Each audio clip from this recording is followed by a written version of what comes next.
நம்ம முருகப்பெருமானுக்கு 6 படை வீடுகள் இருக்குன்னு சொன்னேன்.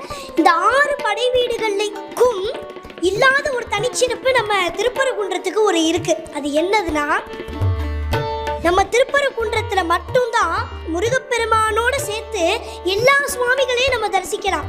6 சமயங்களையும் ஒரு சேர வழிபடக்கூடிய ஒரே திருத்தலம்.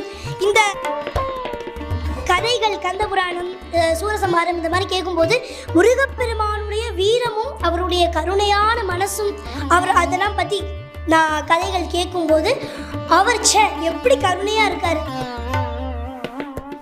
திருப்புகழ் என் பாட்டி சொல்லி தருவாங்க. அது என்னமோ எனக்கு தெரியல, பாட்டி எனக்கு ஒரு தடவை சொல்லி கொடுத்துருவாங்க. அப்புறம் ஒரு 2 தடவை பாட்டி கேட்பேன். அப்புறம் நான் பாட்டு முணுமுணுக்க ஆரம்பிச்சிருவேன்.